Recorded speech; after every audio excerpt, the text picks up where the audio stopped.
Good morning, wherever you are tuning in from. We welcome you. I'm Lisa Williams. I'm going to be your host today and just so grateful and happy that you're here with us. I'm actually in a new location today, so I don't love the lighting. I'm at a temporary office in Southern California where I live. But for those of you joining us for the first time, welcome. We know you're going to get a lot of value today. Would love to know where you're zooming in from. How did you hear about us? We're going to have a very fast and furious presentation today. And I tell you what, if you are truly here to build wealth differently, I want to invite you to do a couple of things. I want to invite you to stay till the end. I want to invite you to turn your cameras on. There is favor on your face, my friends. And I want you to invite you to actually take action on what you're learning today. I'd like to see in the chat as you're joining us, who is here to learn some things about cryptocurrency? That got a lot of attention. Thanks, Shandace, for joining us. South Florida is in the house. Southern California is in the house. Who is here maybe to learn about building wealth differently? Who is here to maybe learn about what it is to build wealth in the kingdom? What does the kingdom mean to me? The kingdom, I am a believer, by the way. I believe you are God's masterpiece, and I'm going to it's perfect time to share my screen with you. I believe you are God's masterpiece. I believe I am too. Now, whatever your belief system, mine happens to be a follower. I call myself an apprentice of Jesus. But whatever your belief system, I invite you to consider that I hope you believe in something that has a good plan for your life, one that is abundant and free flowing. If you haven't actually officially joined our series, there's a QR code you can scan. This is a series that we've been doing for about a year and a half now. And some people are here because they really do want to reimagine their American dream. And I want to invite you to consider there is a calling on your life. The question is, will you answer that calling? Okay, that's the big question. So as you're joining, let's please let us know where you're tuning in from. We're going to really go deep today. Actually, it's difficult to go too deep with cryptocurrency in this short amount of time, but we're going to do our best to give you a very good broad range and a foundation around why I believe the average investor really can duplicate time using the tools in the crypto space. Now, I want you to consider for a moment, what is the American dream? Have you ever thought about there is no other country in the world that actually has the word dream after it, right? We don't hear about the UK dream. My husband's English. We're going to the United Kingdom in a week. You don't hear about the China dream, right? My point is, most people in our society believe that the American dream equals financial success. Now, I've been sitting down with families kneecap to kneecap around their finances. I am a licensed professional for about 9 years now. And I want to ask you a question. Look out at your neighborhood. The average family in Main Street America, how is that working out for the typical family? How is that American dream working out for the typical American family at the moment? I know that many families that I sit down with, it doesn't matter how much they may love my financial plan that I've designed for them personally. They're all very personal plans. So many of them just simply tell me, Lisa, I never have made enough money. I love your plan, but I've never made enough money to actually implement it. Right. So that's one of the reasons I'm so passionate about this particular space, because I do believe if you embrace it, the cryptocurrency space is very confusing to many people. I have a very personal story you'll learn about a little bit later about why I've become such a student in this space. But I want to invite you to consider that embracing this new type of digital currency really can enable you to collapse time. Okay. Little housekeeping to begin with. We are going to be live for the next, it's sometimes it's an hour and a half, sometimes it's 2 hours. It depends how many questions we get. Join us for the full time. As I said, there's favor on your face. One of my dear friends, Miss Holly Peel, I love this phrase that she says, there is favor on your friend. So if you're serious about building wealth and you're not naked, please turn your cameras on, join us. Commit to staying with us today and actually participate. There's going to be some questions. I'm actually, if we have time, I'll invite people to speak personally about what they've been doing in their own space around wealth building, what challenges they've faced. We don't always have time, but if you need to leave, make sure you catch the replay. Volunteer to be in our hot seat if you'd like. And we will be giving an opportunity to get some free Bitcoin at the end of the call as well. I love this quote because I believe there's one thing I know that we have absolute control over. So I want to applaud you, by the way. There were 45 people that registered for this workshop. So I want to applaud you that you showed up for yourself because so many people they actually sign up, but they don't show up. So congratulations, because smiling and showing up, it increases your face value. So make sure you do that. I'm going to start by sharing with you a formula that we provide and share in our community. And it truly is a formula for building kingdom wealth. Now, I have many mentors in my life, and whenever I share something, I always give credit where credit is due. I have a fabulous mentor by the name of Pedro Adeo. If many of you are also members of this community as well with 100X, but the formula was created by him, and truly, I believe, is a direct download from God for Pedro. And he's blessed us all in his community. I am one of his certified Kingdom Life agents to continue to spread the news about this. So there's 3 phases in the Kingdom Wealth formula. The first phase is protection. Safeguard the resources that God has entrusted to us. What are our resources? Our time, our wealth, and our relationships. The second phase is earn. Work diligently, work with integrity, work with joy. And I want to just pause for a minute and just ask you, my friends, right now, today, if you do not love what you do, why are you doing it? Why are you doing it, my friends? Because I want to give you a tip. If no one ever tells you this again, I want you to listen to me. If we never meet again, please remember these words. If you do not continue to pursue what you are truly called to do, something you enjoy, something that you would do literally as a philanthropy move, which I do this because I get to, not because I have to. I became financially free several years ago. But if you don't continue to pursue what you're called to do, wealth is going to elude you.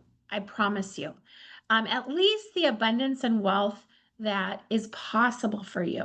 Because I think there's a lot of people that achieve a certain amount of success and abundance in their lives, but then they stop pursuing it.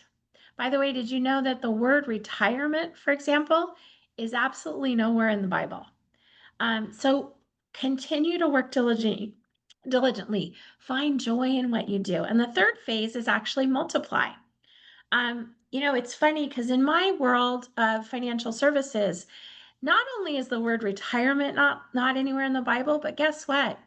There is absolutely no reason that when someone retires and they've built this, pot of money, why is it the traditional advisors basically now show you how to spend down that until you have hardly anything, right? If you work with a traditional advisor, which I have 2 in the past, I always thought that thinking was really backwards personally.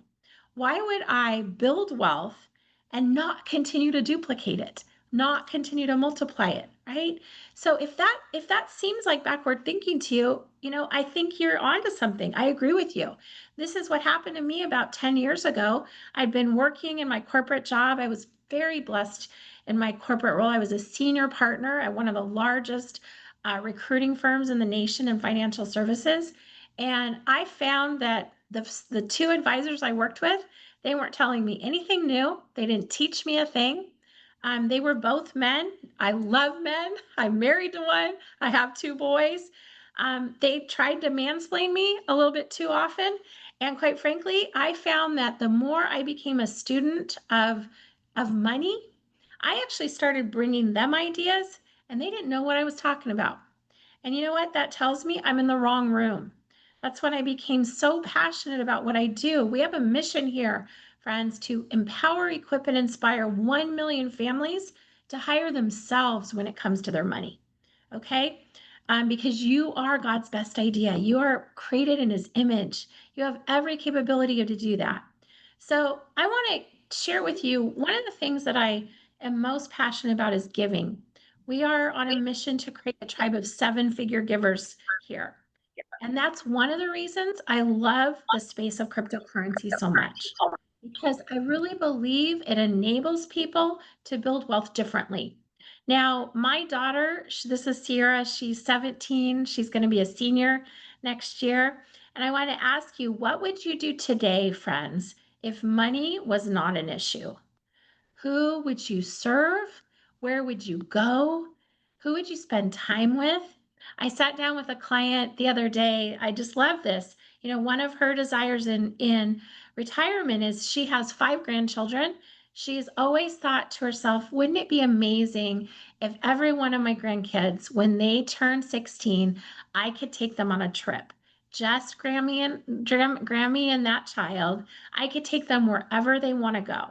And you know what's interesting is she has over 1 million in her retirement account, and she actually is not sure she has enough to do that. I get to meet with her in a couple of days, and I'm going to show her a plan that you absolutely have enough to do that. If you actually protect what you have, if you eliminate taxes from your portfolio, if you stop paying the fees that you're paying, because she has an advisor that she's paying an exorbitant amount of fees for, whether she wins or loses, but she's absolutely going to be able to do this based on the plan that I'm going to show her. But friends, what would you do? Imagine, what would you do if money was not an issue? What cause would you support? What experience do you want to bless your next generation with? This is a mission trip that Sierra and I went on. We were in Mexico. The top right picture is a slab of concrete. Okay, we went to build this house. This house in the bottom right corner, we literally built in less than 24 hours with these two hands, with the hands of many, for this sweet family. And guess what? This was a single father. I was a single mom many years ago. I have a massive heart for single parents. This was a single father with 3 children. He'd worked his whole life for his kids and he had very little to show for it. They literally lived in a shack with like cardboard walls before this time, right? This mission we were going to give of our time, it wasn't cheap, friends. It costs us about $2,000 per person to go on this mission. Why? Because we're housed, we're fed, we're actually buying the building materials for this house to be built. And you had the opportunity to fundraise. I didn't realize that, so I kind of left it for the last minute. So I was planning to just pay for the 2000, right?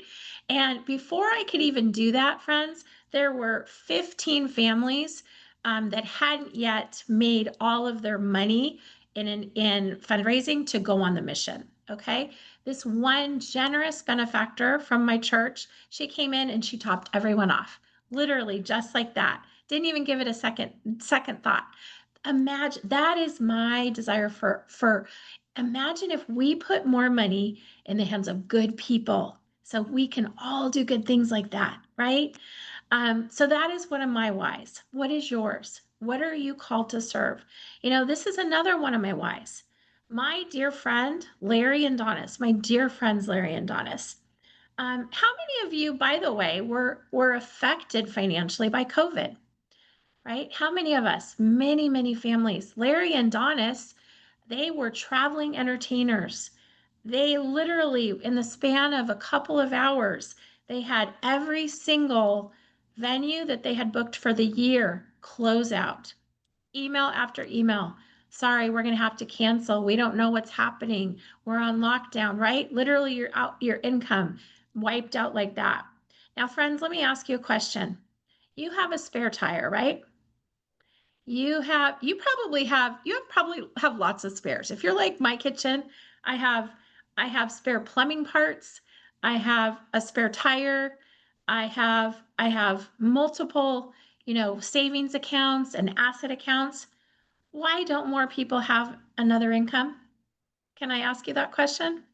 Shouldn't it isn't there something to be said about what it says in the Bible about seven streams of income, right? Why do so many families rely on one? So this story is very personal to me because guess what happened? I happened to meet Donis literally on a workshop just like this. She actually invited me. I was a guest to a women's networking event and we became friends. I actually met Donis shortly after I lost my mom, who was my best friend. And she doesn't look like it, but Donis is old enough to be my mother. And what did that woman do? She and I not only hit it off, but she actually became a licensed professional in my community. This woman, who I will not say how old she is, she knows more about how money works than most financial advisors. That woman is serving families. She's out there saving people's retirement. She's showing them how to build and multiply. And she did that in the third chapter of her life, right? She's created this whole new economy. So I have a really special heart for people that have been displaced, people, that maybe AI has figured out some way to give you a job that no longer is really sustainable, right? So I want to ask you if you were in a room and there were 100 people there. Um, I'm curious, what do you think is one thing that keeps you up at night? If you ask these people, um, most of us would like the first thing that comes to mind is usually money, right? It's usually one of three things, actually. Statistically, it's money, it's relationships, and it's health. Those are the three things. If you were on a game of Family Feud, you would win the prize, right? So, money, whether maybe it's debt, maybe it's worrying you won't be able to cover all your bills next month. Maybe it's fear about your financial security in the future. When would we have kids? How am I going to sustain my children if I do have them, right? Money is the number one cause of divorce, by the way. Unfortunately, I was a statistic in that. I fought with my ex-husband a lot about money. That was not the reason that our marriage ended, but I'll tell you a little bit more about that a little bit later in the workshop. But friends, imagine how much more peace and peaceful nights of sleep you would have if money was no longer an issue. Doesn't it make sense? Aren't there callings in your life, friends, that you want to pursue, but you're consumed with the worry of money? Let's get that money situation out of the way, okay? Because guess what? God has a test for us. How we treat money is actually his test for us on how we treat before he can give us more trust in his most precious thing, which is people. He uses money to test us. This is scripture based. Whether you think of the Bible, my friends, as literally a great work of history, or you think like I do, which it is truly a template for a good life, right? There is wisdom in this book. And by the way, if you are new to a life of faith and you don't have a Bible, can you please put your address in the chat? I would love to send you one. I'd love to send you my favorite Bible. But Luke 16:10, it says, "Whoever can be trusted with little can be trusted with much." Now, God cares very little about money, but he does care very much about us. And have you ever think about it? If we are faithful in our finances, my friends, God can trust us with his people. His greatest prize. Is the enemy using finances to divide you, for example? I really want to invite you to answer that question for yourself. Do you fight about money in your family? What is your family of heritage like when it comes to money? Was there plenty of money? Was there a lack of money?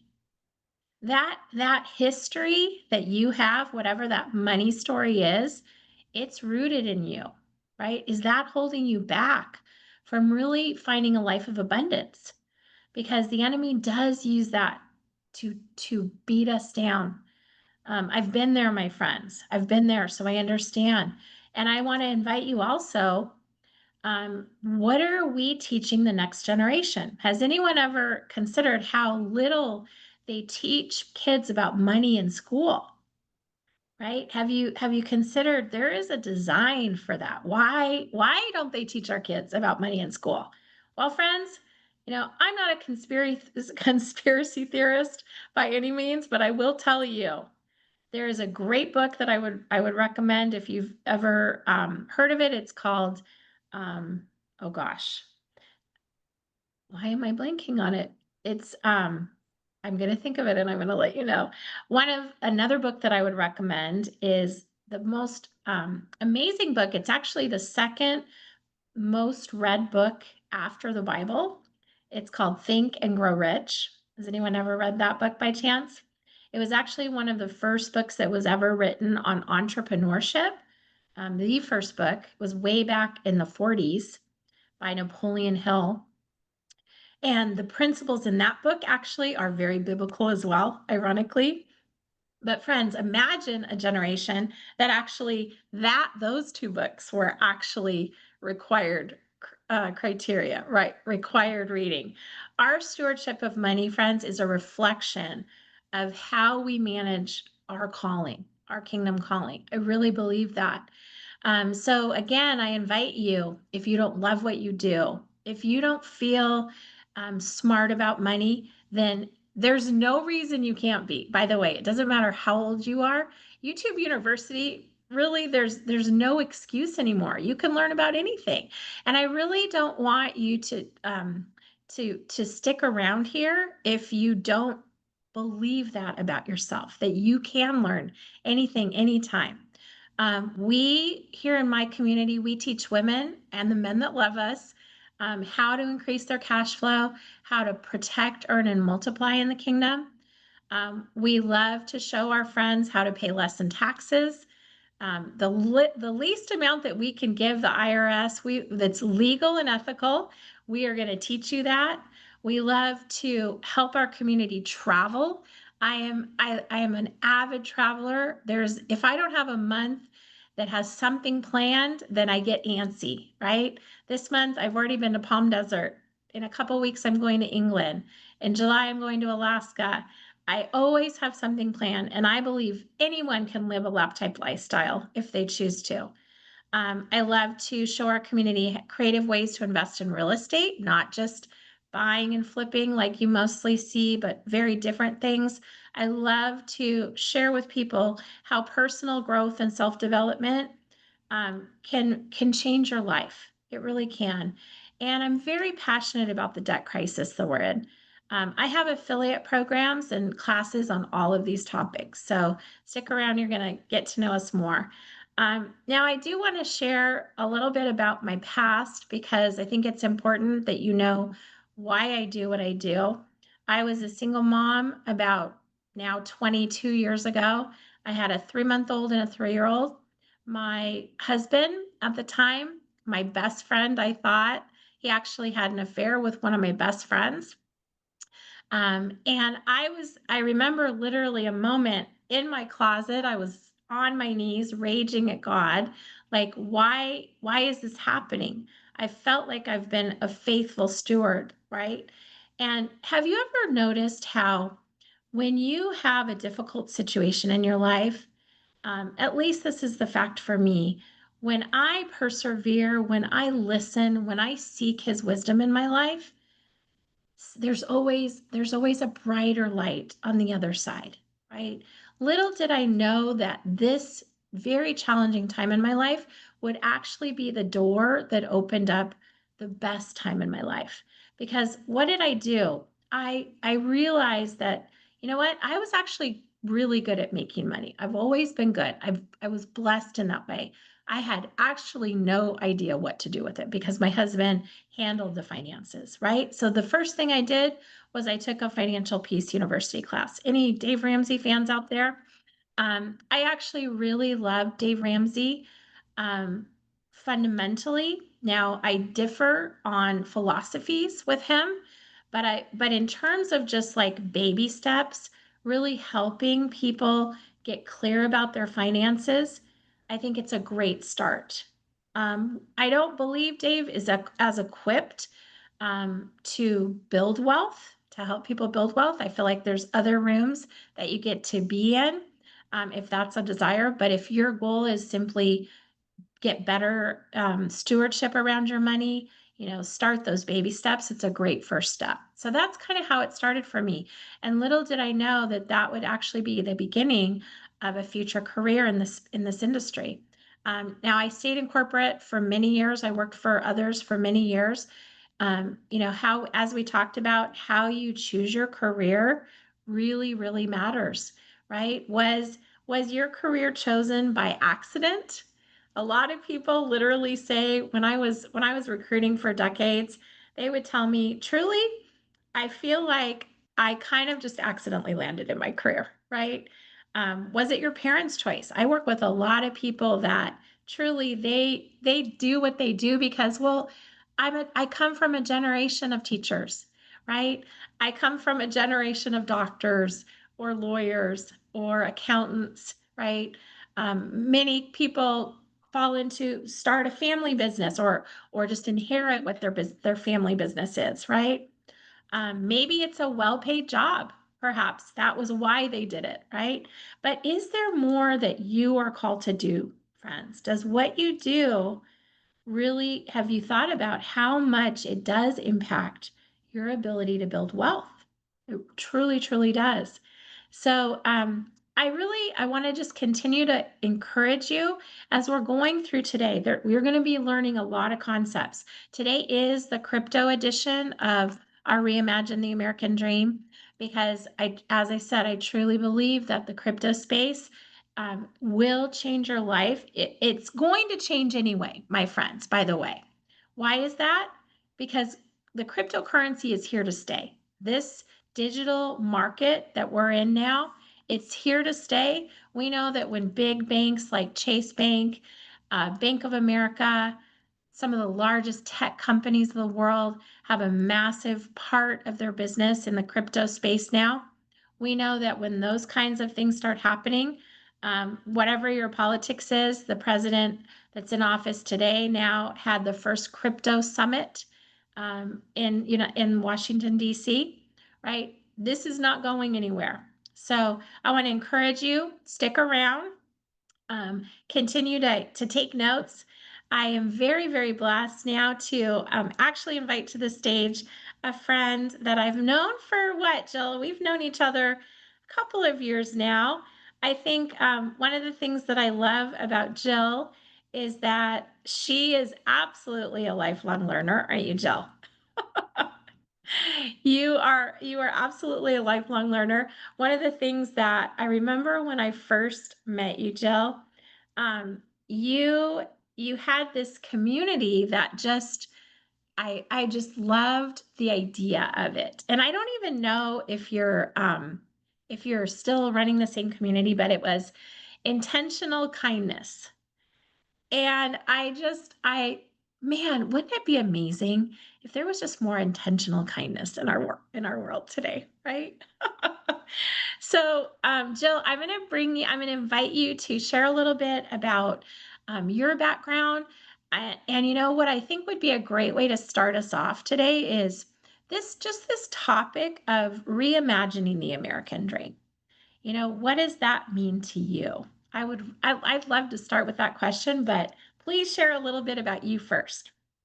Well, thank you. And by the way, can Mary Beth have screen access? Because I have a Oh, great sure. video that I want to Okay. share first, and then if maybe you could pinpoint me or whatever it's called. Yep. Let me make you co-host, Mary Beth.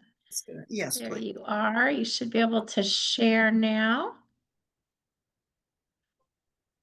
Oh, and you want me to pin her? Yeah. Pin me, please.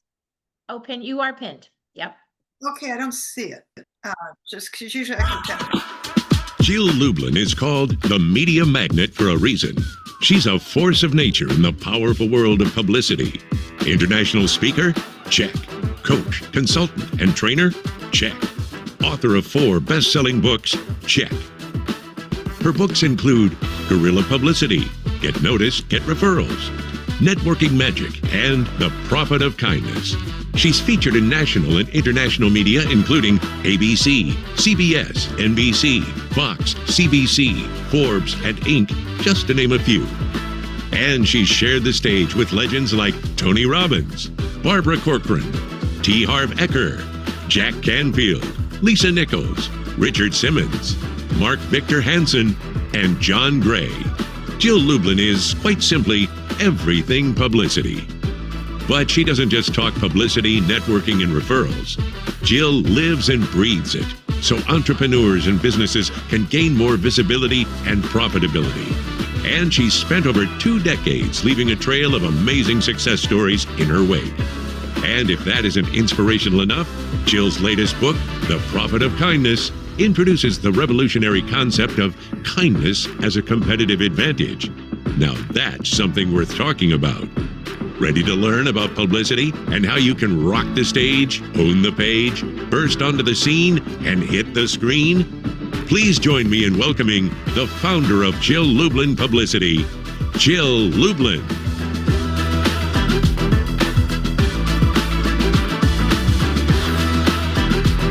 I love that video, Jill. I want Thank to know, what was Richard Simmons like? For some reason, I don't know why. He's the one that stood out to me. Well, let me just say, it was it was intense following Richard Simmons, is all I can tell you, because I bet, I bet. as you could guess, full of energy and excitement and a blessing, and Yeah. it's a trip following him, but it was fun. Oh, so fun. Well, why don't we start? Tell us a little bit about, what do you think about that idea, reimagining the American dream? What is that? What comes up for you? So I think it's absolutely essential right now. I mean, realistically, what was the American dream is no longer, to a large extent. We are a new nation. We are new people. It is a different time. I think that one must always be progressive and changing and shifting. So I'm not sure that we can rely on any past things that we have. And I think those who are successful and financially secure will be changing right along with, like, what things you're suggesting. Yeah, absolutely. Tell us, share with us what you're up to these days. Where would you find, I think, sharing the most value today? Well, I'm up to doing fabulous kindness circles. I just want to say that. And depending on how much time you'd like me to We share. have we have about 25 minutes with you. Yeah. Thank you. So, what I'd love to share, if I may, is some valuable tips for publicity so that you can actually get your names out there, create impact, have influence, and make a difference for others. Would that be helpful, Lisa, if I share some of those? I love that. And let me invite you all to think about this for a minute, because whatever reason you're here today, maybe it's the kingdom calling that we talked about in our advertising. It might be you're just here to learn about cryptocurrency. Well, guess what? Whatever it is, whatever reason that you're here, what Jill just talked about, publicity, getting the word out, talking about your story, these things matter, whether you use them personally in your own family or whether you are someone building a business. This is one of the most absolutely crucial aspects, right, Jill? So, whatever area of your life that you're in right now, whatever phase, this is going to be incredibly valuable. So buckle up. I'm going to give you the stage, Miss Jill. I'm excited to learn myself. Oh, bless your heart. Thank you. And Lisa, really, you are a blessing. And I just want to say, I'm delighted to be here with you, with all of you. You're in great hands with Lisa, truly a woman who has you always your best interests at heart. And I'm just thrilled to be part of the cadre of blessing you too. And you know what I know about the power of publicity is it's an opportunity to really create that kind of connection and really impact and be seen and be heard and get paid for what you know and for the message for you that matters. And so I want to go through with you a little bit of how to create a message that matters and how to do it in a way that makes sense.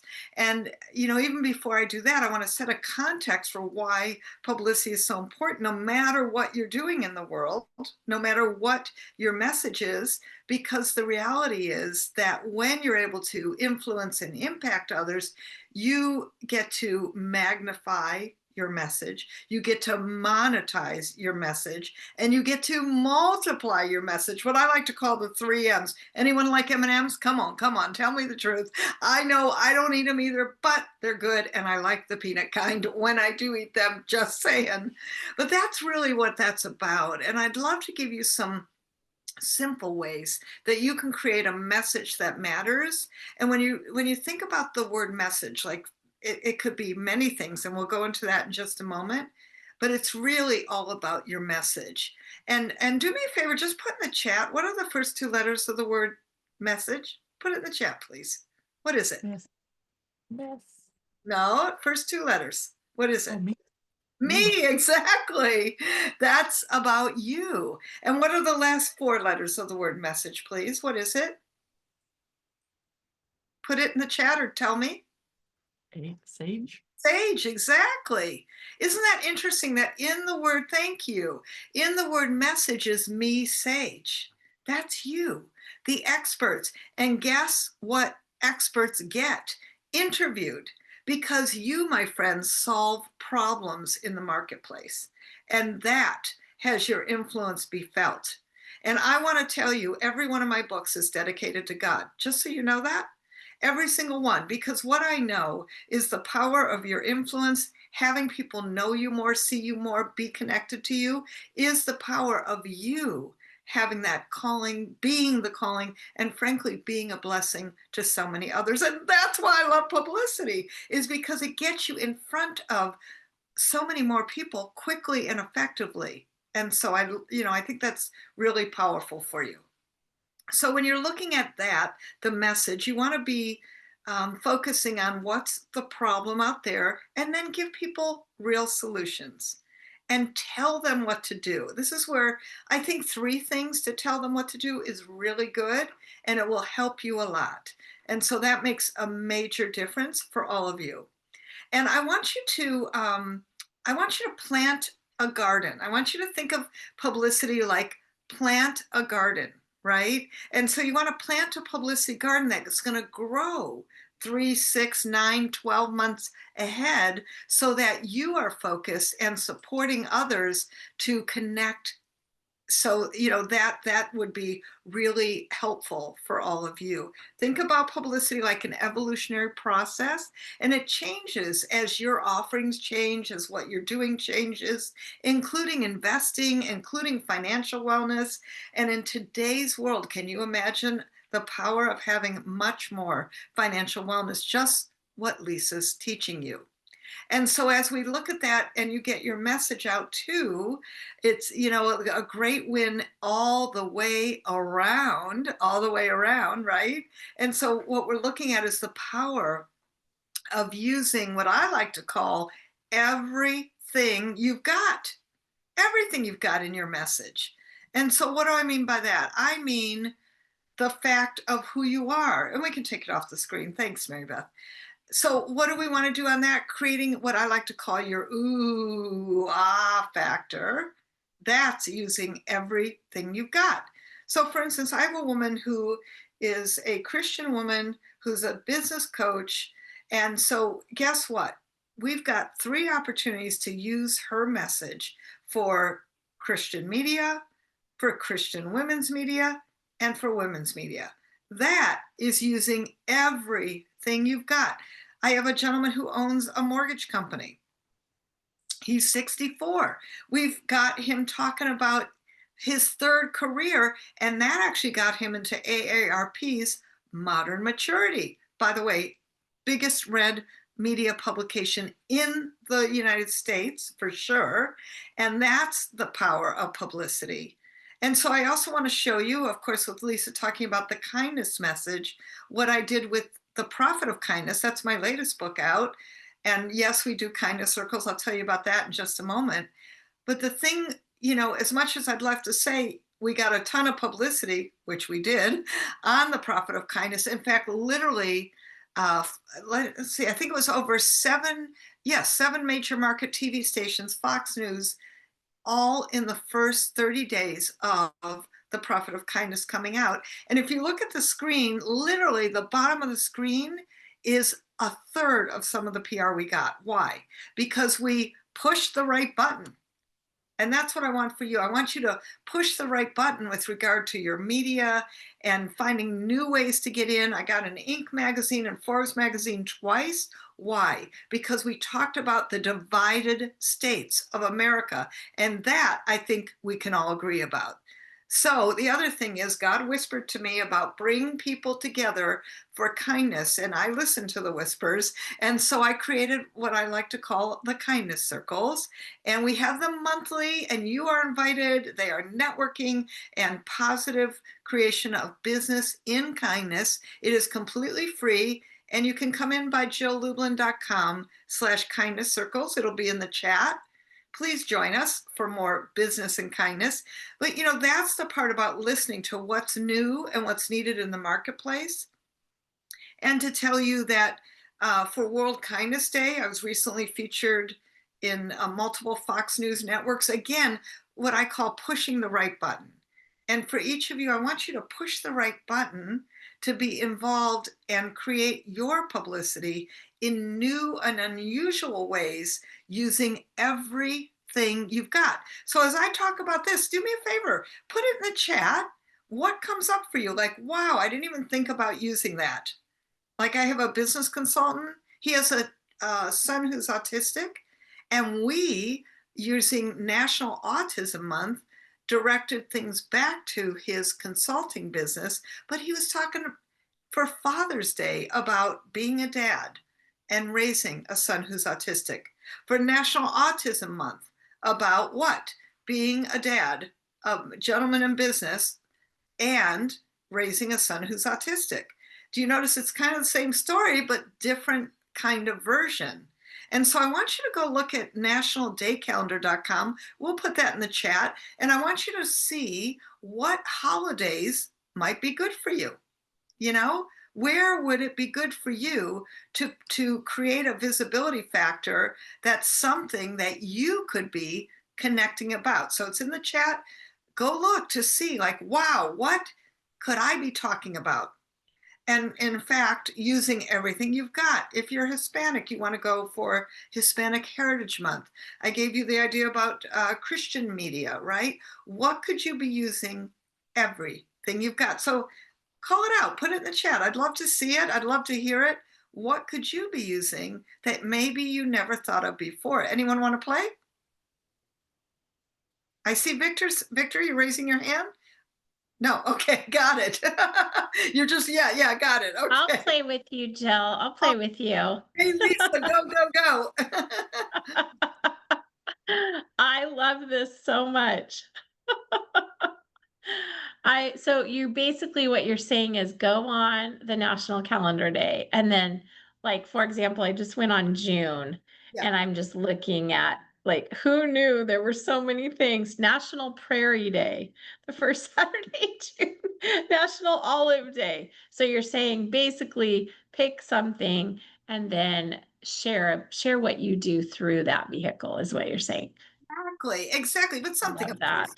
Of course, but something that's relevant, and something that relates to you. Like, Lisa, you could do International Women's Day.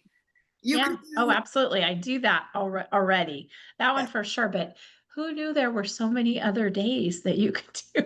I know, isn't that fun? Isn't that fun? It's so powerful. And if I may, I Yeah. want to give you some other resources, but Lisa, is there something else that came up for you? Well, the one that I really I think about, it's actually Higher Education Day. Mm, And I think I was talking earlier about how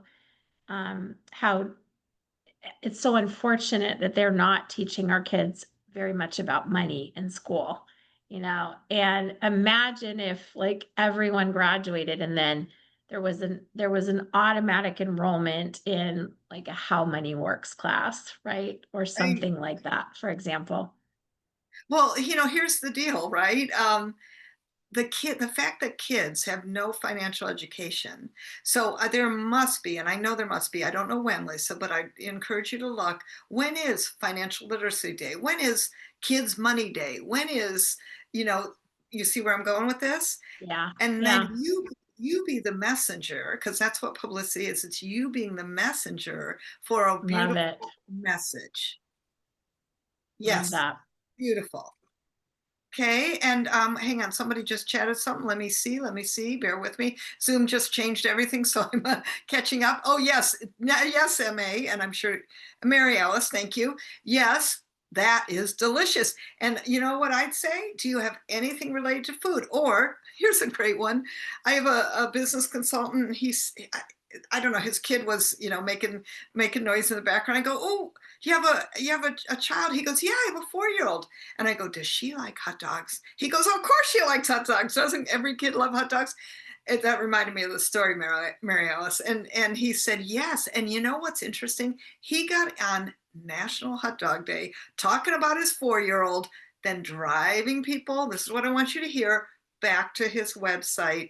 But he was there as a dad about hot dogs and his 4-year-old. And, perhaps you have a pet and you can do this with, or perhaps you have a special subject that has dear to your heart.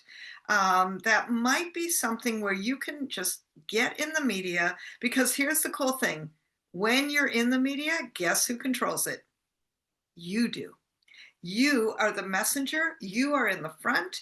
You're the person who's driving the message. So I really want to say that to you. If I may, I want to also give you some great visibility building activities that I think you'll like, that I know will help you, and some more resources for you. Sound good? Give me a thumbs up. Yes? Okay, beautiful. Thank you. So I call these visibility building activities. Why? Because they increase the amount of connection that you have out in the media. One you're doing right now. Congratulations. Give yourself a pat on the shoulders and your heart on your back, because you are networking in Lisa's community, and you're smart to be here with face recognition and being out there. Yes, I love the clapping. That's so cute. I want you to follow reporters on social media and sign up for Google Alerts. We're going to put in the chat the way that you can sign up for Google Alerts. So what do I mean by that? Again, like Lisa, I would have her put in money, cryptocurrency, right? Just like a couple phrases of what she teaches about, and even reimagine, right? Which is, of course, the theme of today, so to speak, right? But guess what? Reimagine could be a good theme all around. So we're going to show you how to get into Google Alerts. Put your name in there, because when you are featured, you want to know that, and put like one word. So here's a great example. I put in the word kindness. And guess what? I found out that November 13th is World Kindness Day. Well, that's how I got on all those Fox News networks, because then I knew what to promote and for when. And yes, we do monthly kindness circles, but really what I want to focus on is World Kindness Day or Random Acts of Kindness Week. Hopefully you can see how these two bridge, right? And then Apple Podcasts and Spotify are great places to find all kinds of places that people are interviewing people like you. Quoted.com is a great place, as well as featured.com. So those are some excellent visibility building activities that will help you get your message out and create more visibility for what you're up to, no matter what it is, or find ways to bring you into media that will be helpful for connecting your message back to you. But here's a really important point. And then Lisa, you can just, if you want to ask me questions or whatever works best. And one thing I want all of you to know is the media. Here's the deal. I even got a sign for it. You just got to say yes and create that visibility factor that everybody cares about you. And so it's all about the yes. And that's what's going to get you connected to media, connected to your message so that you're spreading it out and that you're able to really impact and influence far more people with whatever message is dear to your heart. So I think that's really important. And I know, Lisa, we have a beautiful link and a way for people to get a free gift, if I may share that for a moment. Yeah, absolutely. Yeah, Thank for you. sure. So what we did was we created an action guide for you. So more great publicity tips that I know you'll love and will help you with all parts of your business and putting yourself out there with whatever you're up to in money, in business.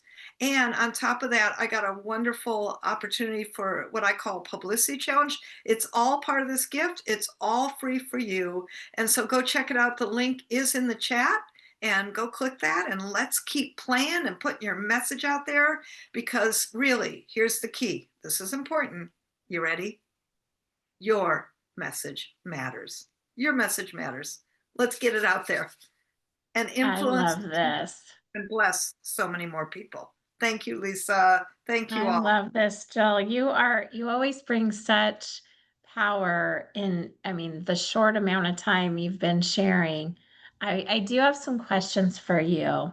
I had a really surprising and difficult conversation on yesterday, actually. I have a girlfriend that just retired. She sold her big house in Southern California and they went to move to Palm Desert. And, really we're looking at the financial ramifications of staying in Southern California. How could they do that? Well, the move was about that. They were able to, buy cash for their house, just give a little bit more financial freedom. And she's one of my friends. I've been in book club for decades. We know each other's kids, right? She actually was even um, a financial coach for a period of time in our community before she retired. And she said something that was so interesting to me, and I would really love your perspective on the climate in our economy, politically, from a believer standpoint. She said something that was so startling and surprising. She said that she did not trust people that wore a cross around their neck. Whoa. Okay, then. I would really like to know how you would respond to that. Ooh, that's And I mean, of course, she immediately was like, except for people I know like you, right? Because I I wear my crosses all over my body practically, right? But I was just I was very taken by that. And let's just talk girlfriend to girlfriend, about how you would respond. What's your thoughts around this topic and you know what? Guess what? It's okay if we get a little political. I am the least political person because I believe my politics is love. That is my politics. And I know Jill's is kindness and love, right? yes. What first came to mind for you? Well, first of all, perception is everything.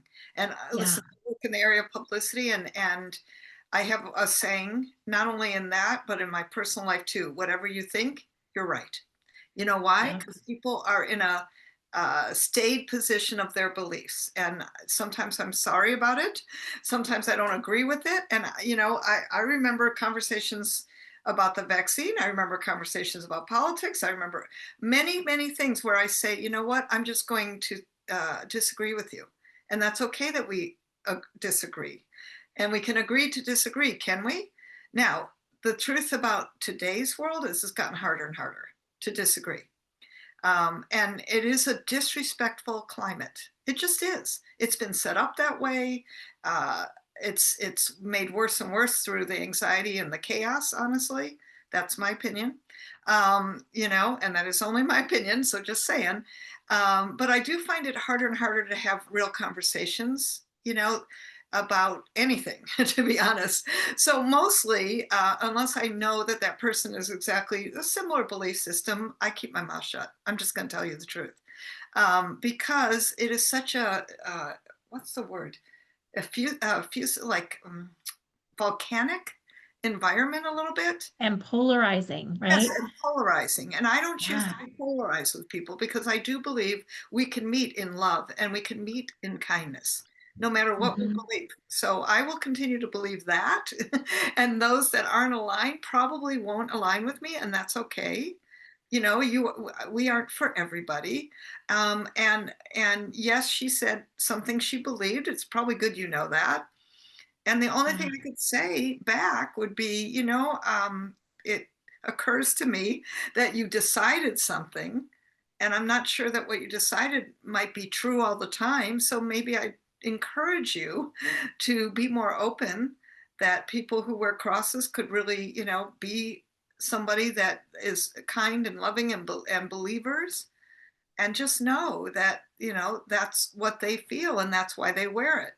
That's why I wear it. You can only speak for you, right? Yeah. And Right. why I Yeah. wear it is da da da da da. But I'd encourage you to be a little more open-minded about that. It's like probably the nicest way you could say it. Yeah, yeah.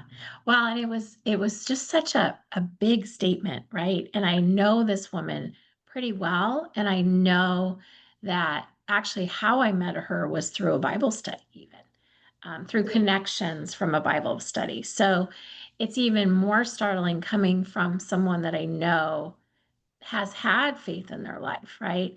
And I love how you just put that, because my response was, at the moment I didn't say anything. Her Right. husband was also there, and I didn't feel it was a place to get into it. But the next time I talk to her, I do want to ask her, tell me more, you know because I love your response. I think just saying, tell me more, it just gives us more information. I was on a walk with another very dear, dear friend. We've raised our children together, and she shared this story. She's very proud. She's a very proud agnostic.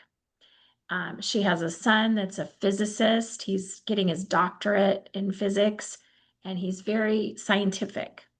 And she's very proud that he also he doesn't know what he believes, but he's pretty sure it's not you know one of the more common religions, right? He believes in science, and he's dating a young woman, and her family is quite religious. They were raised Catholic, and they gave him a gift of a cross.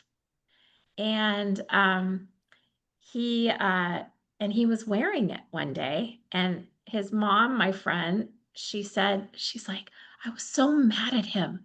I was so mad at him that he was wearing that. And when I asked her, I said, "Why? Tell me more." She said, "Well, he's always, he's so strong in what he believes, right? Why would he wear this symbol of something he doesn't believe in?" And I asked her, "Why was he? Did you ask him?" And it was to honor his girlfriend. It was to honor the family that gave him this gift, right? But isn't it just interesting, Jill, the climate we live in right now, right? Because I agree with you. What this represents to me is love. And that's your opinion, right? That's Then my we have opinion. entertainers and musicians who might just, use it as an accessory, to be honest. So Right, that's right. And that's okay yeah, too. what she's pointing to, or perhaps, but the point is, we're not here to change people's minds per se, maybe to Yeah. influence them a little bit. That's why I love publicity. It influences people, it brings them to you, and usually the right people, and it increases your net for all the fishies to swim in, and and that's a beautiful thing, and it brings your right Yeah. people to you. And I don't know, sometimes I think it's a little exhausting to try to convince the other people. Yeah. Yeah. Absolutely. I love this. I value your opinion so much. You're so good at what you do. And has anyone ever told you, Jill, that you are doing what you're called to do? Thank you. Yes, yes. I like to say I do what I love, and I love what I do, and that I was, born this way, so to speak, to be a messenger of messengers. And thank Yeah, you. absolutely. Thank you. Absolutely. Well, you are definitely imagine, friends, Jill is, I think she's a great example of one of the passions in my life is imagine at the end of your life. Imagine you get to like eavesdrop on your celebration of life, right? And imagine what are people saying? Imagine that people are saying, like, one of my things is Lisa she was doing exactly what she was supposed to do, what she was called to do. One of my things is I want to be the person that shares the good news of Jesus. I would love, like, I can't even imagine a better celebration of life than people sharing that I actually got to know Jesus more because Lisa showed me that. Sorry, I get a little emotional. Where'd that come from? It was because that was how my mom was. That's how my mom was. Anyway. Well, Jill, you are brilliant. Thank you, my dear, so much for joining us. Anybody have any questions, by the way? Anybody want to pick Jill's brain for another minute or so? Mary Alice, you have a question? Yeah, Jill, thank you so much. Really appreciate all of this. My question goes to you're saying get out there, get your message out there. And I've seen too many times when someone's message has been hijacked. And it's what they want to put out, but it's been hijacked either by other people that, for whatever reason, find it fun to do that, or by literally the enemy.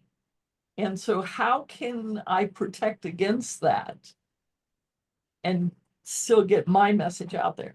Thank you. So thank you. It's a great question, Mary Alice. Here's the thing. By standing in, well, if this happens and that happens and that happens, oh, geez, what do I do? I say you go out there with clarity and concise and preciseness and connection to your message and resonant with your message. And just know that what I typically see is not that. Meaning, most business people, people with great messages, this doesn't normally happen. The truth is, the media does want you to win. They want to feature you. They need good people. They need good sources. They need good resources, all of which I consider my clients to be. So I'm just going to say to you, I've really seen that when you're that messenger and that with that clarity, I don't see it happen a lot. They don't want to make you wrong. There might be a few whatevers. It's just nothing that I pay attention to, because what I've seen in really almost 30 years of my career, most of the people I worked with have never been attacked, hijacked, made wrong, enemy stuff, whatever. Honestly, I've hardly, I mean, maybe one person had a little bit of it, and they were kind of on an edge politically and different things, but mostly with the right message spoken in the right order with processes that work. It's all about really the influence and impact in a positive way for your message, and not something I'd pay attention to or even be concerned about. And then, if something happens, listen, I've seen bad publicity, but it's mostly from big companies. And I've noticed that they have special things they do when that happens that I always say, that's our solution, but it's not something, honestly, most anybody I've known has dealt with. So I hope that eases your mind. Thank you. Sandy, you have a question? Thank you, Jill. That was really a great answer. Uh, it just made me think about my first career as a public educator. That teachers in the classroom who were passionate about teaching and loving their students didn't get pushed around. Right. Those who came in because it was a job, way for them to get the summer off, holidays off, and drag in, not really prepared, just going through the motions, they got pushed around by parents or by students. And it's the same thing with us. We have to know our stuff, be passionate about it, be loving and caring, but also like confident in who we are, what our message is, Right. and stand by our message with love. Amen. But Exactly. certainty. Yes, and stand in it, in the power of it, in your planting of it, and be okay with the fact that, sometimes you'll walk an interesting line. I'll just tell you sort of a funny thing with the Random Acts of Kindness week. Listen, I wrote a book called The Prophet of Kindness. You know what I say? Forget random acts of kindness. Let's practice conscious acts of kindness every single day, at least one, and imagine a new world that we would have and we would be. Now, that's a contrary position, which is sort of funny when you think about kindness, but I can stand in that, and I get publicity talking about forget random acts of kindness, although I love any act of kindness. I'm just, explaining to you kind of an inner thing that what I know is taking a strong stand, like you're saying, Sandy, with whatever you're out there with is perfect. It's perfect. And that's going to get you attention. I love that. Purposeful acts of kindness. Wait, what did you say? Not random. Conscious acts. Conscious acts of kindness. I love that. So good. So good. One of my Oh, great so good. mentors years and years ago, she was in her 70s. I was in my late 40s. And her name was Myra. Myra retired, wanted to live a purposeful life until she didn't have breath anymore. And her plan was to do 3 special, kind things every day. She was the most incredible, delightful woman. And I got the benefit of her for a month when I had foot surgery and couldn't drive to work. She came every morning and drove me to school. So one of the teachers would bring me home, but I'd say, Myra, what's your other 2 things you're going to do today? And often she would say, well, I'm going to go visit the old folks in the old folks home. And I would laugh because for me, she was one of the old folks. She was the old one. And you're still talking about her today, I'm aren't you? still, all these many years, Myra lived 100. Amazing woman, never married, but had been a social worker and missionary. And after that, it was like, I got to have purpose every day. And so I've thought a lot about Myra and tried to do that, not as intentional, but I think it's just such a part of my life now. I don't have to always think about it. It becomes a part of who you are. That's beautiful. Everywhere she goes, Sandy came to a in-person workshop that I hosted called the Retirement Puzzle a couple weeks ago. And she took me out in the lobby before we started. She prayed with me. She was in the room, covering the room in prayer. And it's funny, as we're wrapping up, Jill, because I want to be respectful of your time. Um, it's really impressing upon me what you've shared in terms of what we're all capable of. These simple things that we're all capable of, these random and conscious acts of kindness, and that our stories matter, that our stories can touch others in such impactful ways. So Jill, you have shared a lot with us. We have National Calendar Day, right? We have the Kindness Circle. We have the Publicity Challenge, Jumpstart Your Publicity Challenge. You know, it's funny.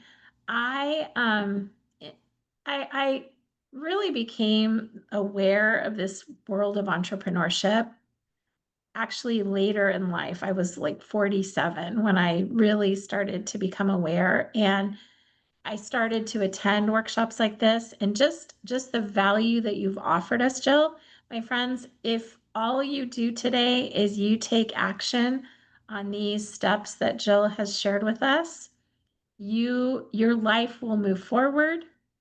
You will create more wealth and abundance and joy and kindness in your life. So, really, really deeply, thank you from the bottom of my heart, Jill.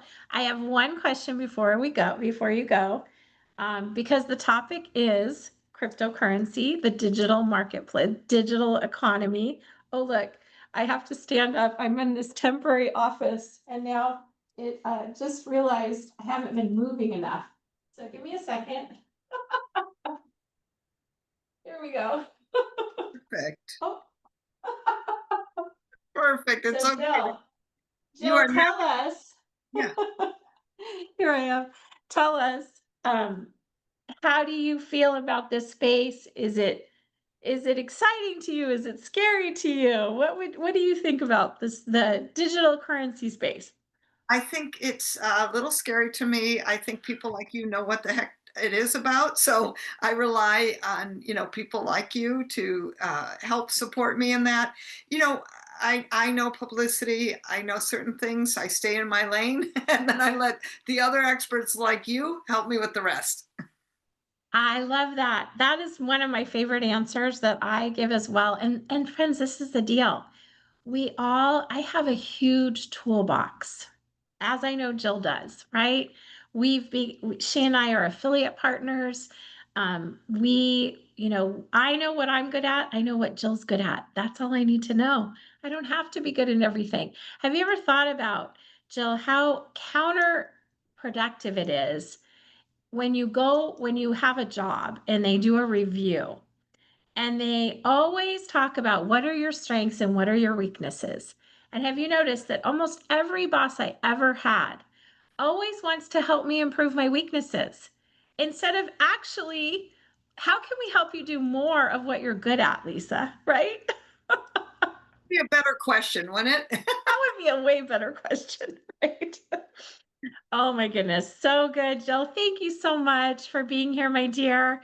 You and I get to catch up more. I want to have a little more time with you so we can figure out other ways to work together, okay? Blessings to you, my dear. I'd We'll love that. see you Blessings very soon. to all of you. Blessings. Thank you for having me. Absolutely. Absolutely. So, friends, we learned a lot from Jill, right? We learned a lot from Jill. And this is just an example. It's one of the reasons I love what I do so much is I get to just meet really fascinating and fabulous, positive, uplifting light bringers every single day. And I get to share their genius with you. So that's one of the big reasons that I do what I do. So if you haven't yet, make sure you go into the chat, get those links. Again, she offered you an opportunity to go to her kindness circle that's offered monthly. She had a great offer for Jumpstart Your Publicity, another amazing tool that you can use as, whether you are in business for yourself or you are a fundraiser at your church or a PTA president at your kid's school, whatever that is, these kinds of tips will help you. So as we continue for today, we have a lot of incredible content, and we're going to move into um, two phases that I really want you to focus on. I wish we had more time to talk about all the phases of the Kingdom Wealth Formula, but we are going to talk about two of the most important, in my opinion.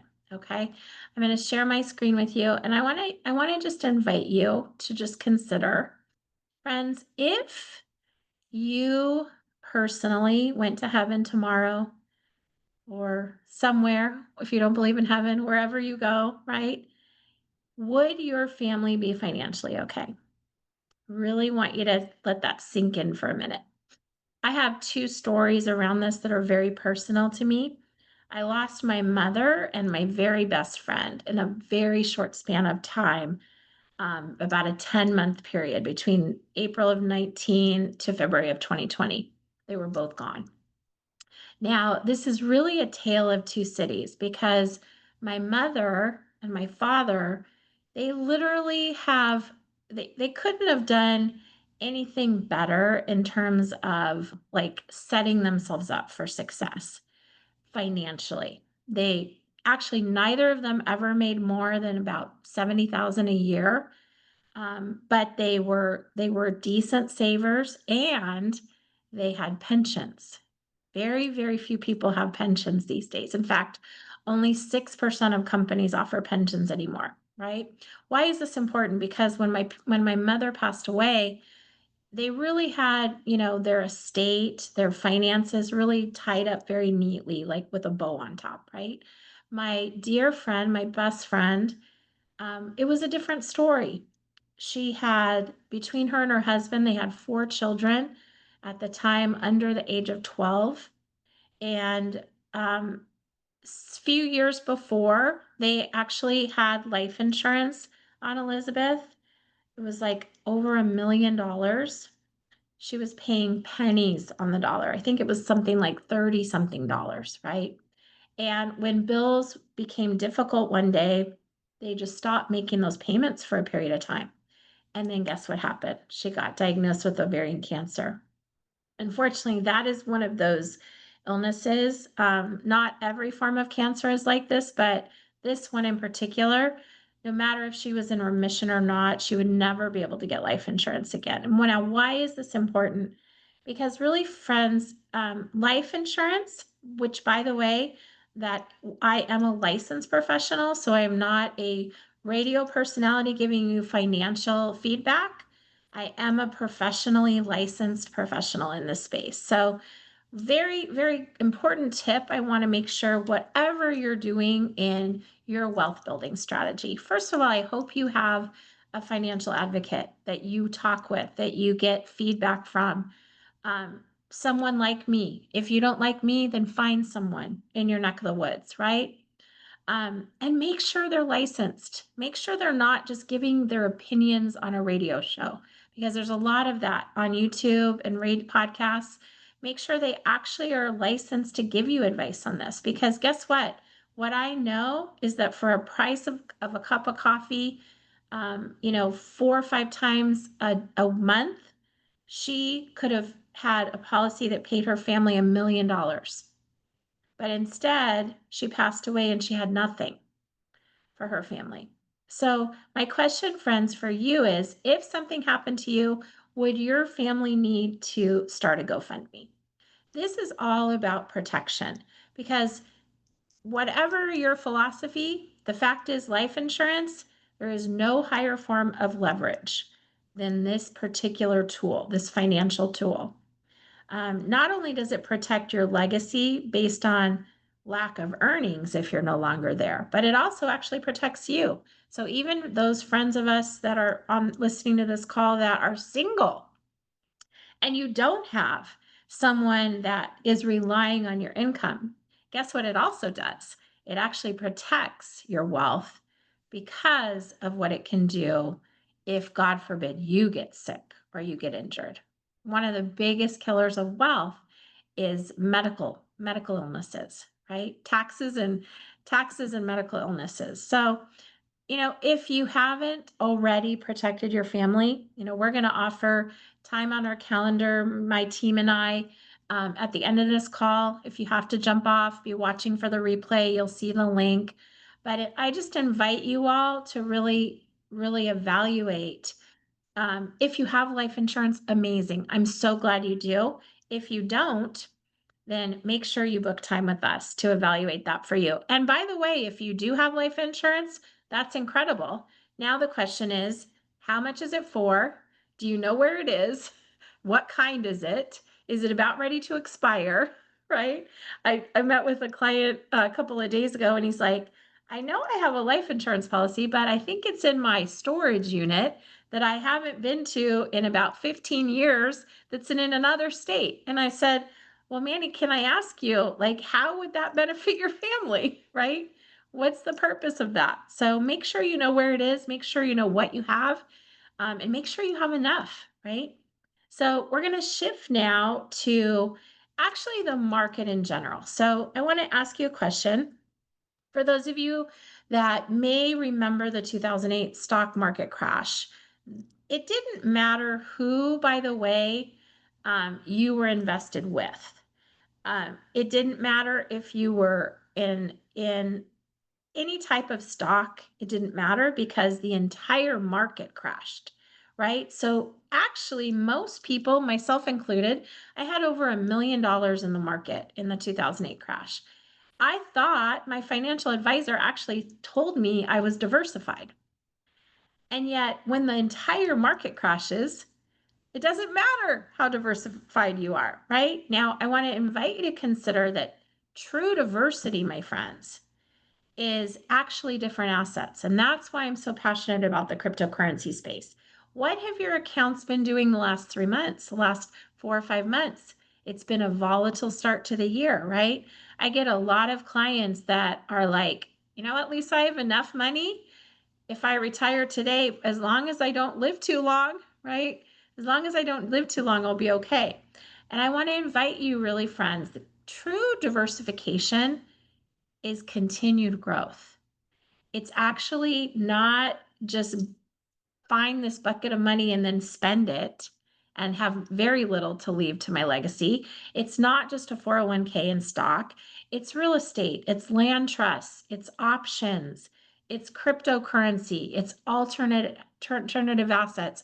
It's a business, building a business, right?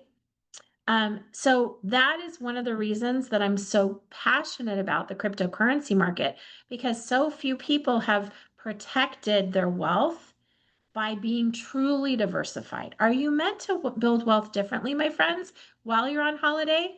Absolutely, I believe so. One of the key skill sets that we teach our community is really understanding the cash flow quadrant.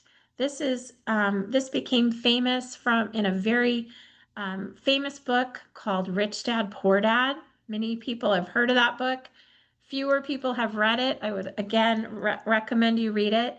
But it was written by this amazing lady. Her name's Sharon Lecter, and the more commonly known person, Robert Kiyosaki. Most people think of this book and Robert, but Sharon was his co-author, helped him build the cash flow quadrant game, many other things. And what it talks about is, most of us, we are in the employee quadrant. This was me for decades. I had a job I loved, but I was very much limited by how many hours I had in the day. Now, I did have I was a highly paid commissioned partner in my firm. So I didn't necessarily have a ceiling, but I was definitely working with just my two hands, right? Now, a lot of people, they get fed up with having a boss. They think they can do it better, right? They go out and they start a business. But have you ever thought about how 90% of business owners, they actually end up owning a job, unfortunately, right? They end up like, if they're not working, they're definitely not earning, right? So the cash flow quadrant really teaches about owning a business, number one, that has a system, that's duplicatable, that's repeatable, that anyone can learn. My financial practice that I am a leader in, we are building systems right now that anyone could do it, right, Mary Alice? Like, truly anyone. Whether you're 16 years old and just starting to learn about money, or you're, 75 and have a lot of time that you want to make up for, right? Anyone can do it. So have a business that truly has a system you can learn. That it all of a sudden, the expansion of time, because you're not just working with your two hands, you're working with the hands of many. It's system. This means that you continue to get paid whether you're there or not as you build your system. It actually gives you true passive income. I want to say, I believe the word passive income is one of the most unkingdom words, actually phrases, in my opinion, because I believe God wants us to be active with our income. Now, I do believe there is an opportunity to have less time spent in your economy once you put the work in. But I don't believe, I think it's really unfortunate how much marketing there is about passive income because I don't know anyone that's built wealth to any extent that hasn't been very, very active, right? But another key factor of these businesses is that they are actually sellable and transferable. My practice, my children, as long as one of them, between the three of them, one of them's going to do it, right? As long as they get a license, they can actually continue to be paid on my practice for as long as they live, right? So these are really key components to whatever business you're building. Because guess what, friends? There's only three types of people. There's people that work for someone else. I did it for decades. There's people that work for themselves. I did that for a few years as well, right? And then there's people that put other people to work. Only one of them, that third option, really only offers time and money freedom. Okay. So let's dive in. How can the average investor really participate in the crypto movement? This is one of the reasons I do this workshop is I love to know what are people Googling, as my mom used to say, just check the Google, honey. I'm like, Mom, it's not the Google, it's just Google. But check what people are searching for. And unfortunately, this particular topic really came about from a very messy situation. This is my mother and father. This is Dan and Sue. We were actually at a wedding for a family of our family member in Montana, where most of my family lives. I was raised in Alaska. And my parents had a love affair for 52 years, right? They were just such an incredible model for me of what it means to have difficult times in your life, persevere, meet God where you're at, rely on Him. My parents, man, I need to write a story just about their love affair because there are so many ups and downs, right? But they taught me so much. My dad built every single house I ever lived in. They built incredible wealth. For most people, having over $1 million in an estate that's a lot for most people, especially considering neither of them ever made that much, right? But guess what? My father lost mom, as did I. Statistically, when someone becomes a widow, they usually either die in the first 12 months themselves or they remarry, they get in a relationship. Those are the two most common. And I remember having that conversation with Dad. Well, he started to try to find a relationship and he got caught in a crypto scam through this finding companionship. My dad, by the time I talked to him about it, by the time he was brave enough to share with me, he just, unfortunately, it was actually me needing to confront him on some things. But I remember the day when he actually realized, he said, Lisa, I think I've been caught in a scam, you know, and he lost over $300,000 in a crypto scam.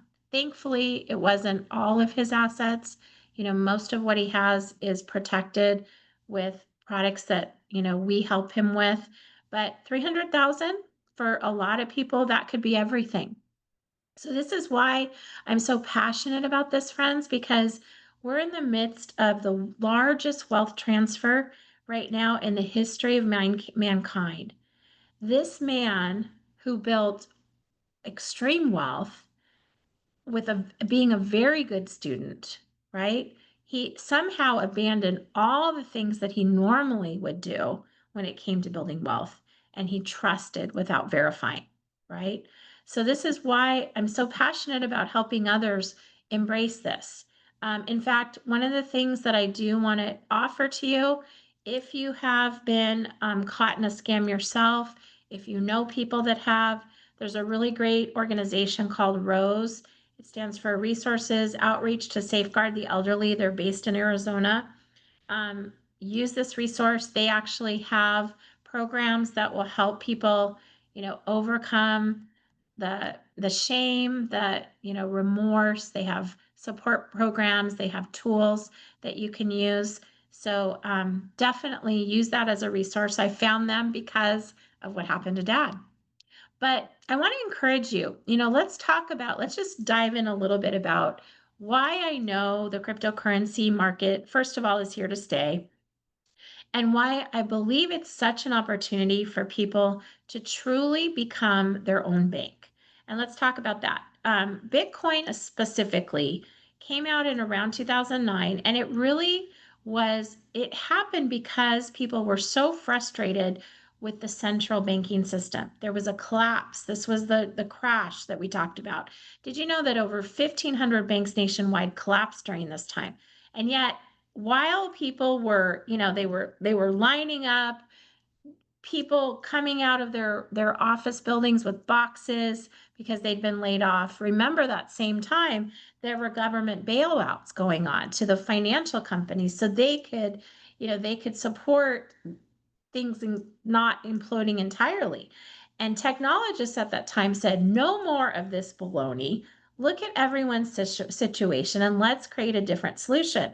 So while the US dollar for many years was backed by gold, now it's backed by debt.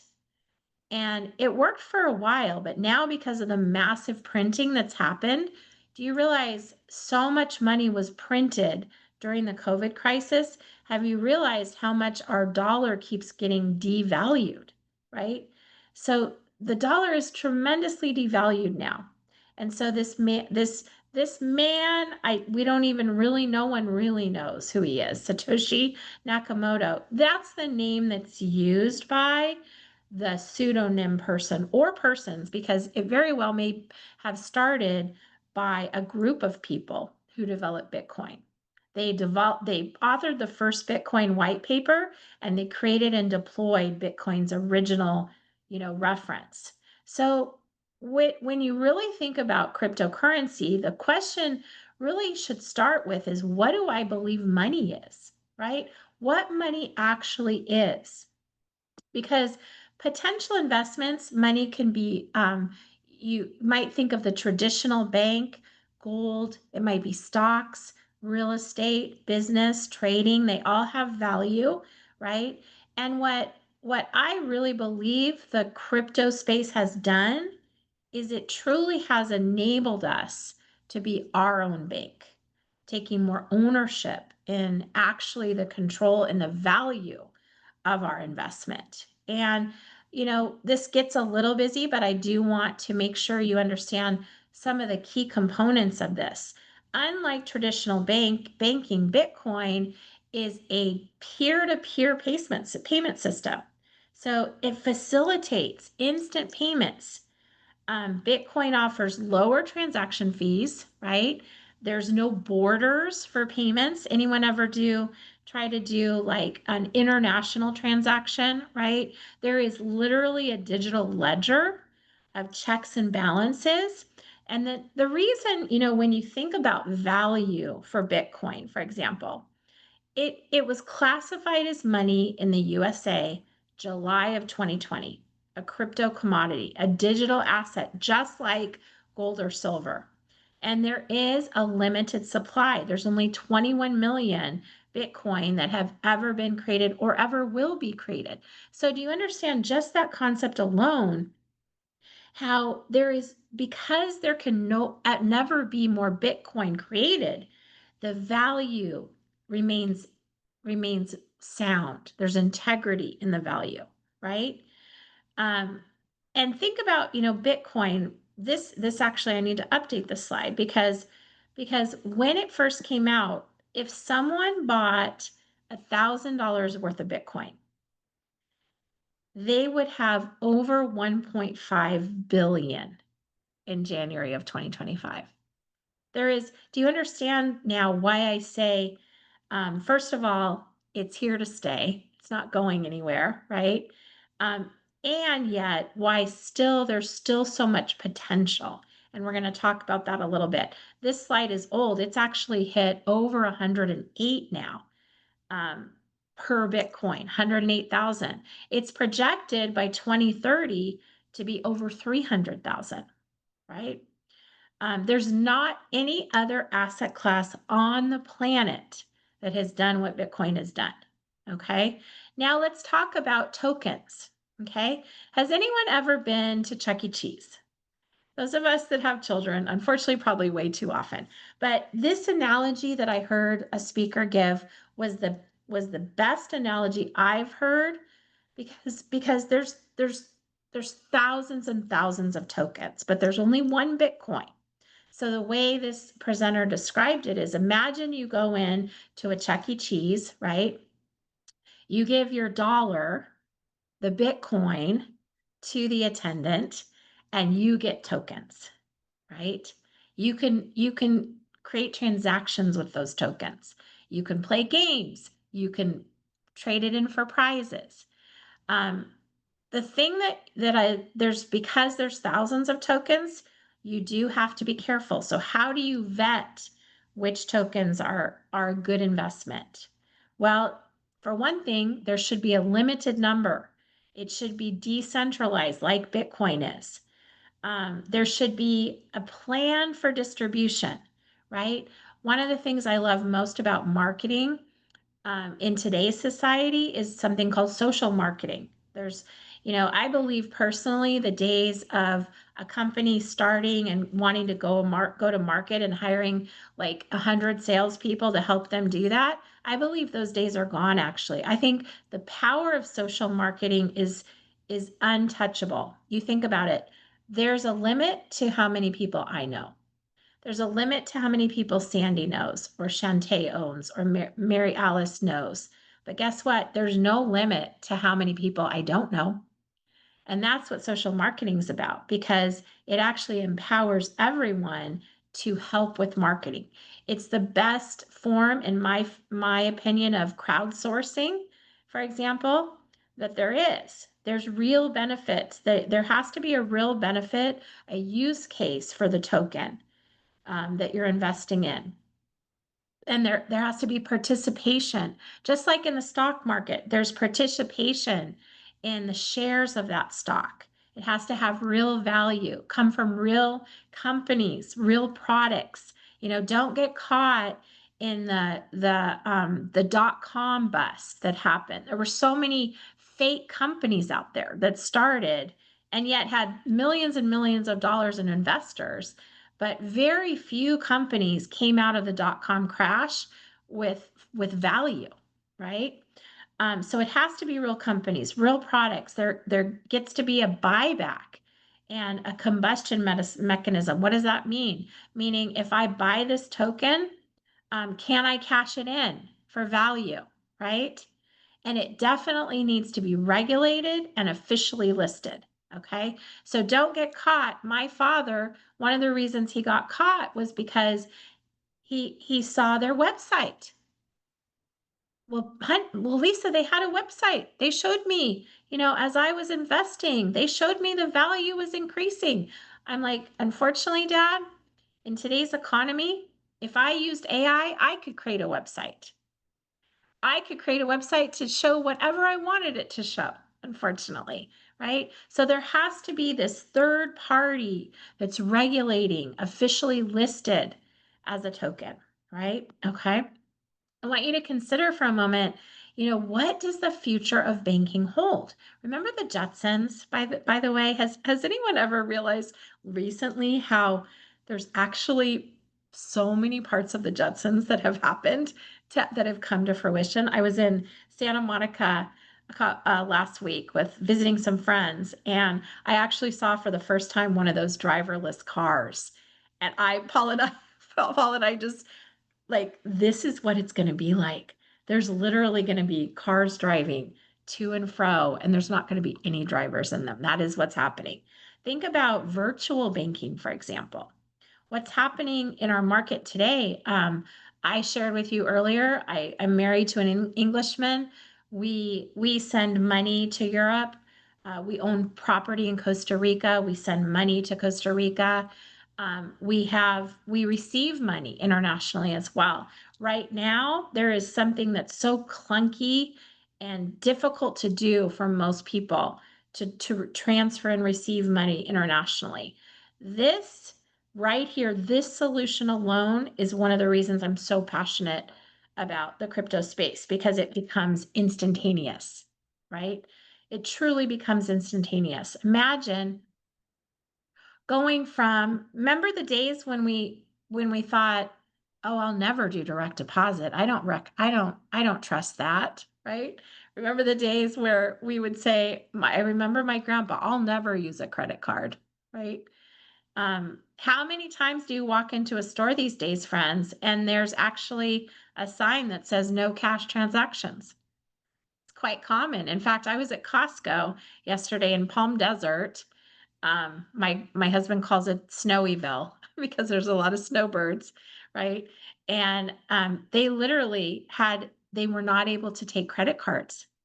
Do you know that people were walking out in droves because hardly anyone carries cash anymore? This is what the future holds, friends. So get on the train because you're going to be left behind if you don't start to embrace this digital currency space, right? It's not going to be ACH anymore. It's going to be literally digital currency transactions. There's already stores, there's crypto stores. This picture literally I took. I didn't take it, but I saw a very similar picture to this in my local 7-Eleven where I get gas with my daughter. There's Bitcoin ATMs where you can go in, you can put cash in, and you will receive cryptocurrency. So I want you to imagine for a moment. Think about, for example, think about every single time you walk into a store right now, okay? And there's a transaction that you do. You swipe your card, you put it on the register, the point of sale system. There's 4 main point of sale systems that are the most common, right? One of the largest is a company called Ingenico.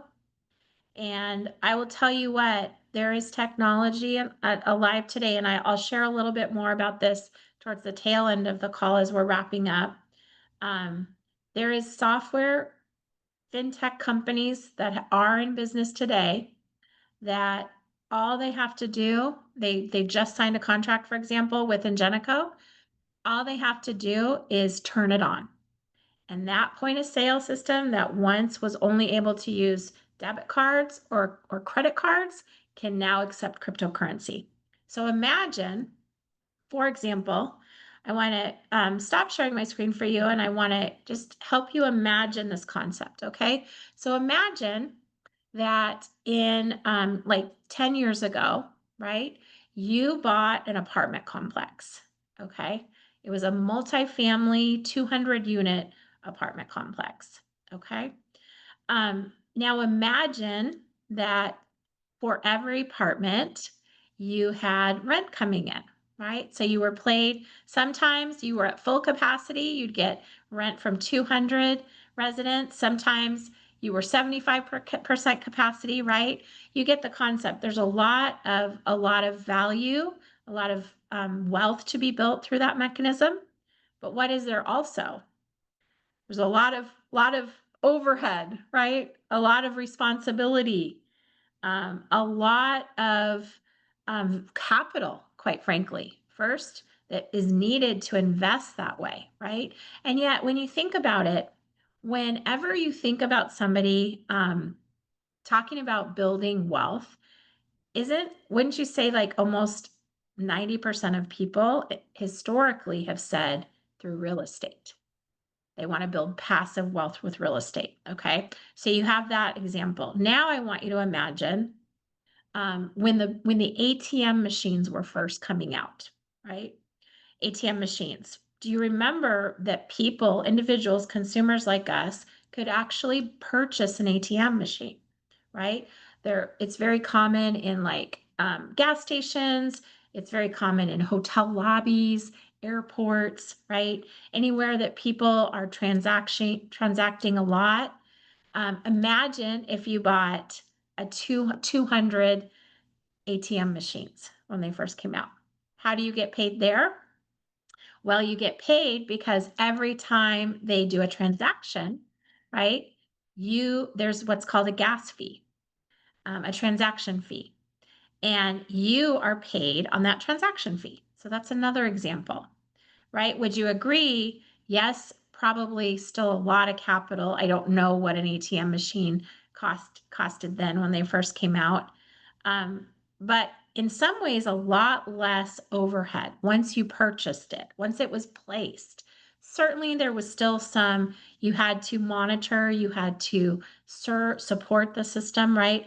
But definitely a lot less than the apartment complex, right? Now, I want you to consider this. Now, picture every single store that you ever walk into. What is there? There's a point of sale system. Now imagine the more and more that cryptocurrency is adopted, because would we agree at this point, it's here to stay? It's not going anywhere. Raise of hands for those of you that would agree that it's not going anywhere. Okay. If you're not raising your hand, or your arm's broken, my friends, right? Okay. So imagine now if there was a way for you as a consumer to have a little piece of those hundreds of millions of nodes, basically is what they are. They're little individual nodes, computer nodes, all across the world, right? That you could have a piece of. And every single time a transaction is made in the cryptocurrency, they're called gas fees, you had a tiny little piece of that, right? And the beautiful part about this space is it is wide open. It is wide open, my friends. It is wide open. Many people have thought that they've missed the cryptocurrency train, right?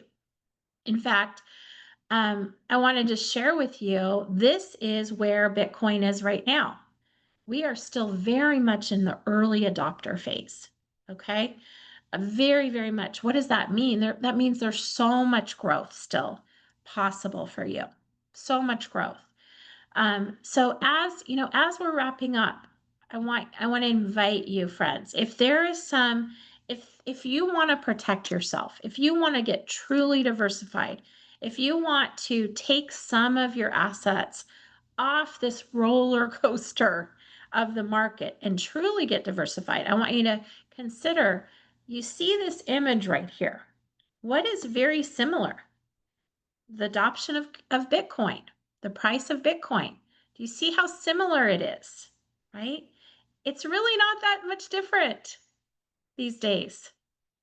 So when are you going to get on this train, right?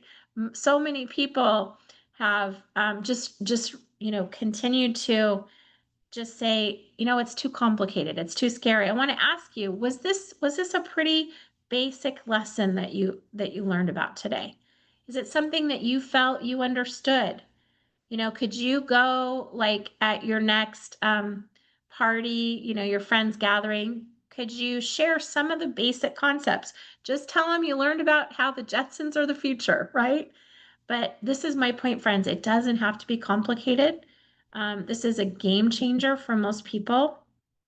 There's a couple of things that I want to share as we wrap. I'm actually not going to have time to do all of this today because I want to wrap up where we said we were. But, my friend and mentor, Sharon Lechter, she talks about there is 30 trillion of the financial assets in the US. That's about 2/3 of the entire wealth of our nation will be coming to women by inheriting from our parents, because we live obviously longer, from our partners because we live longer.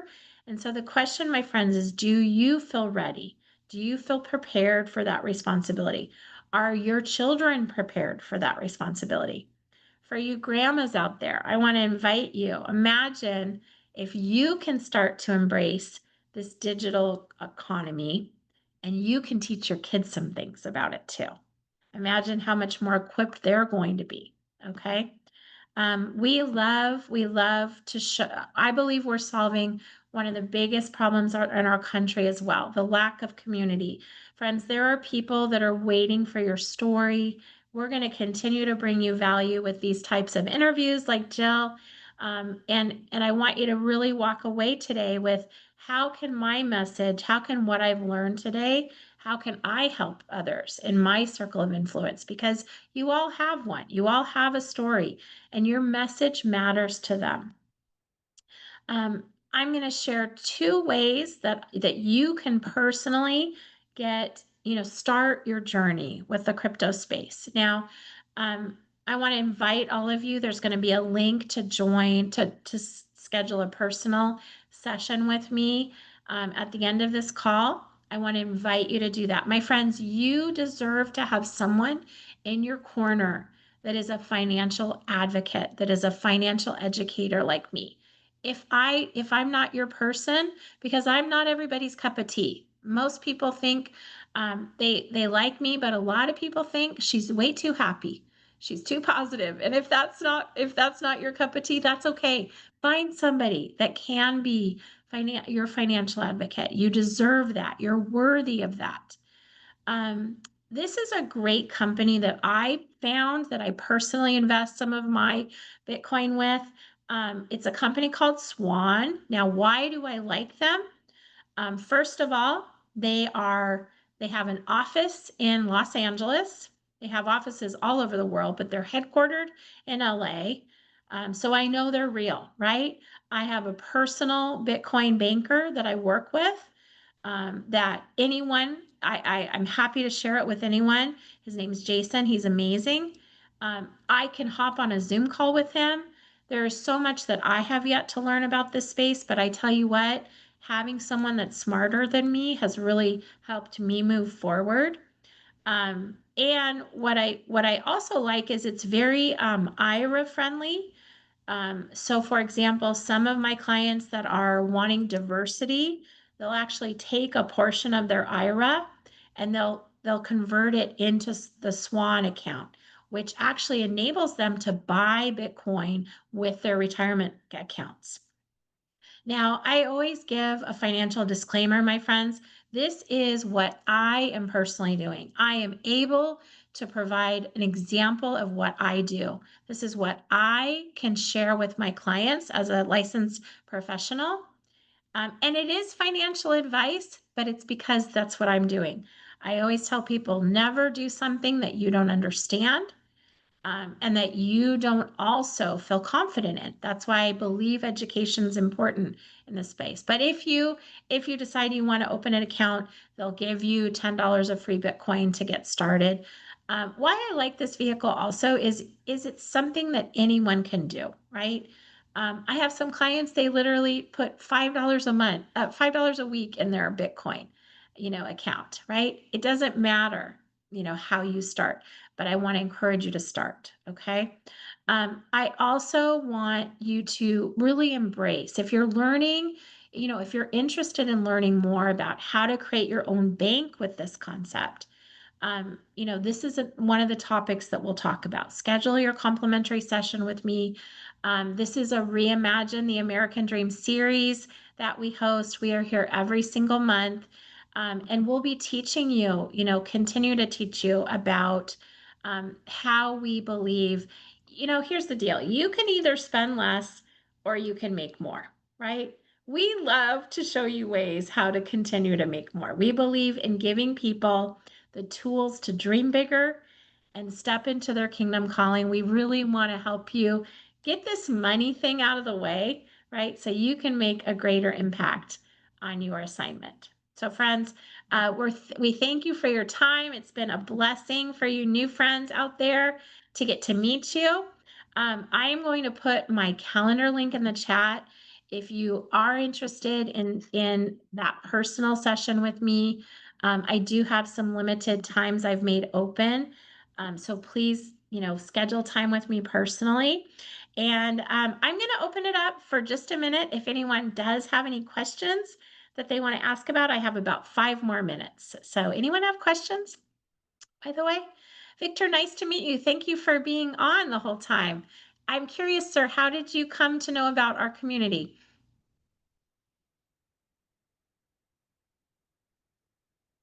Are you going to chat it or are you going to unmute yourself? Oh, you're typing. Okay, super. Got your email. Awesome. Okay, super. I know we have some friends from Eventbrite that came in. Obviously, Mary Alice is my dear friend and business partner in crime. Sandy, how did you come to know about our workshop? I'm curious. I received your email this morning. Oh, you're on my email too. Oh, good, good, good. I love it. It's always fun to get new friends. Well, everybody, it's been my blessing to get to know you all today. Jill was just brought such value. So I encourage you to take advantage of her free offers as well. And if we have the opportunity and blessing to sit down personally, I can't wait to do that. I personally don't think you can ever have enough friends in the kingdom. So looking forward to that. Everyone have an amazing rest of your week, and I will see you all soon.